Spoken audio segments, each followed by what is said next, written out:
नमस्कार दोस्तों, कैसे हैं आप लोग। उम्मीद है आप सभी अच्छे होंगे। प्रधानमंत्री नरेंद्र मोदी का उत्तराधिकारी कौन होगा? एक तरफ तो गोदी मीडिया सर्वे चला रहा है तो दूसरी तरफ संघ संजय जोशी का नाम आगे बढ़ा रहा है। अब प्रधानमंत्री नरेंद्र मोदी की कुर्सी को लेकर भी सवाल उठ रहा है, क्योंकि अध्यक्ष पद के चुनाव को लेकर चर्चा है। क्या अध्यक्ष हटा तो फिर प्रधानमंत्री नरेंद्र मोदी भी उस कुर्सी से हट जाएंगे? बात करेंगे। प्रियंका मेरे साथ मौजूद है। प्रियंका, उपराष्ट्रपति चुनाव के बाद क्या संकेत मिल रहे हैं अध्यक्ष पद को लेकर, और जो सवाल कि अगर अध्यक्ष हटा, कोई नया अध्यक्ष बना, कोई ऐसा जो संघ की पसंद हुआ, तो क्या प्रधानमंत्री नरेंद्र मोदी भी हटने वाले हैं? देखिए, राष्ट्रीय अध्यक्ष बदला तो प्रधानमंत्री भी बदलेगा। इसको लेकर राजनीतिक विश्लेषकों से लेकर वरिष्ठ पत्रकारों ने बड़े बड़े दावे किए हैं। इसीलिए राष्ट्रीय अध्यक्ष की बदलने के लिए तैयारी नहीं है। जेपी नड्डा का कार्यकाल एक्सटेंड पर एक्सटेंड होता चला जा रहा है। आपको बता दें हिमांशु, 21 जुलाई को लेकर खबर निकलकर सामने आई थी कि 21 जुलाई को राष्ट्रीय अध्यक्ष का ऐलान हो जाएगा, लेकिन उसी दिन धनखड़ का इस्तीफा हो गया। अब जब इस्तीफा हुआ तो बीजेपी आला कमान ने तय किया कि अब जब राष्ट्रीय अध्यक्ष बनेगा तो उपराष्ट्रपति चुनावों के बाद बनेगा। फिलहाल अब उपराष्ट्रपति चुनाव भी हो चुका है तो मोदी शाह के पास अब किसी तरह का कोई एक्सक्यूज नहीं बचा है। फिलहाल संघ ने कमान संभाल ली है, क्योंकि पहले तो खबर ये निकलकर सामने आई कि उपराष्ट्रपति चुनाव के बाद राष्ट्रीय अध्यक्ष का चुनाव होगा, लेकिन अब दावा ये किया जा रहा है कि बिहार के चुनावों तक जेपी नड्डा अपने पद पर बरकरार रहेंगे। एक तरफ बीजेपी आला कमान ने अपने किए गए वादे से पलटी मारी है, वहीं दूसरी तरफ संघ भड़क गया है। वैसे भी आप जानते हैं मोहन भागवत नाराज है। मोहन भागवत को किस तरीके से प्रधानमंत्री नरेंद्र मोदी मनाने में जुटे हुए हैं। आपको बता दें, खबर ये निकलकर सामने आ रही है, द वायर ने इस खबर को रिपोर्ट किया है और इस खबर में साफ लिखा हुआ है कि संघ की तरफ से संजय जोशी के नाम को प्रपोज कर दिया गया है। संजय जोशी के नाम को आगे बढ़ा दिया गया है। अब जाहिर सी बात है कि अगर संजय जोशी राष्ट्रीय अध्यक्ष बने तो मोदी शाह की कुर्सी जाने वाली है, क्योंकि संजय जोशी कितने दुर्विरोधी हैं गुजरात लॉबी के, और प्रधानमंत्री नरेंद्र मोदी के कितने बड़े कथित तौर पर दुश्मन हैं, ये किसी से छुपा हुआ नहीं है। इसीलिए अभी तक राष्ट्रीय अध्यक्ष का चुनाव नहीं हो पाया, लेकिन अब तो चुनाव होकर रहेगा। और अगर ये चुनाव हुआ और संजय जोशी राष्ट्रीय अध्यक्ष बने तो मोदी जी की कुर्सी तो जाएगी ही जाएगी, अमित शाह का भी खेल खत्म होने वाला है। आपको बता दें हिमांशु, संघ की जब भी भारतीय जनता पार्टी में नहीं चलती है तो संघ ऐसा कोई नया चेहरा प्रपोज कर देता है, ऐसा कोई दुर्विरोधी ले आता है जिसके चलते जो मौजूदा प्रधानमंत्री होता है उसको हटाया जाता है। पिछली बार आप जानते हैं कि नरेंद्र मोदी जो मुख्यमंत्री थे गुजरात के, उनका कितना विरोध होता था 2002 के दंगों को लेकर, और कितनी उनकी छवि कट्टर हिंदुत्ववादी थी।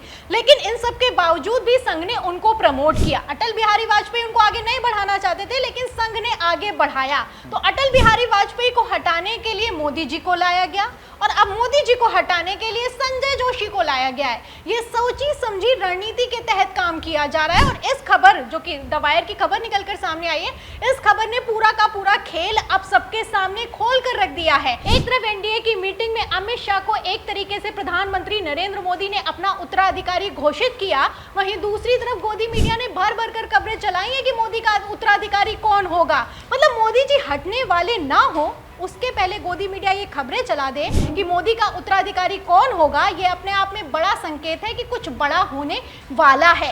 अब ऐसे तो मोदी जी अपनी कुर्सी छोड़ेंगे नहीं, तो दबाव बनाया जा रहा है। अब दबाव कौन बनाएगा? संजय जोशी बनाएंगे। संजय जोशी राष्ट्रीय अध्यक्ष बन जाएंगे तो पूरी भारतीय जनता पार्टी पर फिर से संघ का कंट्रोल होने वाला है। फिलहाल मैं आपको बता दूं, जो सर्वे निकलकर सामने आए, इन सर्वे में ये दावा किया जा रहा है कि पहले तो अमित शाह मोदी जी के उत्तराधिकारी बन सकते हैं 28% के साथ, और दूसरा नाम सीएम योगी आदित्यनाथ का है 26% के साथ। तो सीएम योगी आदित्यनाथ का भी ग्राफ बढ़ा है। पिछले साल ये कम थे लेकिन अब बढ़ गए हैं। लेकिन गडकरी की चर्चा नहीं कर रहे हैं, क्योंकि गडकरी वैसे देखा जाए तो सबसे मजबूत उम्मीदवार हैं, और गडकरी ने तो उपराष्ट्रपति चुनावों में कैसे खेल किया है, कैसे खड़गे के साथ एंट्री मारी और कैसे झटका दिया, आप अच्छे से जानते हैं। आपको बता दें, यहाँ पर सिर्फ बात गडकरी की नहीं है, वसुंधरा और शिवराज सिंह चौहान भी बगावती तेवर दिखा रहे हैं। तो फिलहाल पूरा खेल अब निकलकर सामने आ गया है। उपराष्ट्रपति चुनावों में किस तरीके से बगावत हुई, एनडीए की मीटिंग कैंसिल हुई, आप जानते हैं। अब उपराष्ट्रपति चुनाव, जो कि छोटा सा चुनाव था, उसमें बीजेपी ने अपनी पूरी ताकत लगाई।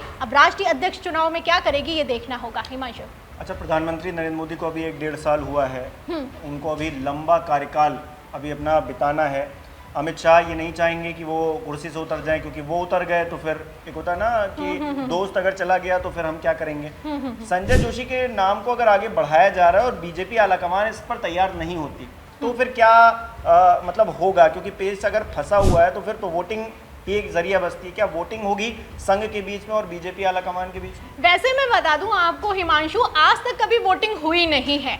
जो खबरें हैं उन खबरों के मुताबिक संघ और भारतीय जनता पार्टी सर्वसम्मति से राष्ट्रीय अध्यक्ष का चयन करते हैं, लेकिन वोटिंग नहीं हुई है। इसका मतलब ये नहीं है कि वोटिंग हो नहीं सकती है, वोटिंग हो भी सकती है। आप अच्छे से जानते हैं, अभी अभी भागवत की तरफ से बयान निकलकर सामने आया कि अगर हमें राष्ट्रीय अध्यक्ष चुनना होता तो अभी तक चुन दिया होता। मतलब जाहिर सी बात है कि भागवत को राष्ट्रीय अध्यक्ष नहीं चुनने दिया जा रहा है, पहली बात। और दूसरा, यहाँ पर मैं आपको बता दूं हिमांशु, बिग ब्रेकिंग ये चलाई जा रही है कि जो अगला राष्ट्रीय अध्यक्ष होगा वो मोदी शाह से ताकतवर होने वाला है। और खबर भी मैं आपको दिखा देती हूँ, खबर आप देख भी सकते हैं। इस खबर में लिखा भी हुआ है, पंजाब केसरी की खबर है, उसमें लिखा है कि अगला राष्ट्रीय अध्यक्ष मोदी शाह से भी हो सकता है ताकतवर, जानिए चुनावी प्रक्रिया और आरएसएस की भूमिका। तो आरएसएस की भूमिका की अगर बात की जाए तो आरएसएस अगर अड़ गया तो मोदी शाह में इतनी हिम्मत नहीं है कि संजय जोशी के नाम को एक सिरे से खारिज किया जा सके। अगर वोटिंग हो गई तो आप समझ लीजिए कि गुजरात लॉबी का पूरी तरीके से सुपड़ा साफ होने वाला है। आपको बता दें, खबरें ये भी निकलकर सामने आ रही है कि राष्ट्रीय अध्यक्ष के चुनाव के बाद प्रधानमंत्री नरेंद्र मोदी कोई बड़ा फैसला लेने वाले हैं। अब क्या बड़ा फैसला लेंगे और क्या इस्तीफा दे देंगे ये देखना होगा। फिलहाल मोदी जी हैं तो इस्तीफा तो नहीं देंगे।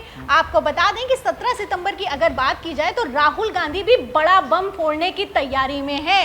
हाइड्रोजन बम कह दिया है कि राहुल गांधी ने फोड़ेंगे, और इस हाइड्रोजन बम के तहत सूत्रों के हवाले से दावा यह किया जा रहा है कि वाराणसी की सीट को भी इस बार कवर किया जाएगा और धांधली के सबूतों को पेश किया जाएगा। तो फिलहाल जैसी खबरें हैं, साफ नजर आ रहा है कि उल्टी गिनती शुरू हो चुकी है। अब इसमें विपक्ष बाजी मारेगा या फिर कि संघ खेल कर देगा, ये देखना होगा। हिमांशु। बिल्कुल प्रियंका, तो खेल तो हो रहा है। प्रधानमंत्री नरेंद्र मोदी का अगला उत्तराधिकारी कौन होने वाला है, भारतीय जनता पार्टी का राष्ट्रीय अध्यक्ष कौन होगा, इन तमाम सवालों के जवाब जल्द से जल्द हर कोई जानना चाहता है। अब भारतीय जनता पार्टी के अंदर भी कुलबुलाहट मची हुई है। अब ये कुलबुलाहट धीरे धीरे करके बाहर आ भी जाती है, कभी बयानों में, कभी किसी और तरीके से। आप इसे किस तरह से देखते हैं हमें कमेंट करके जरूर बताइए। इस वीडियो को लाइक कीजिए, शेयर कीजिए और हमारे चैनल को सब्सक्राइब नहीं किया तो वो भी जरूर कीजिए।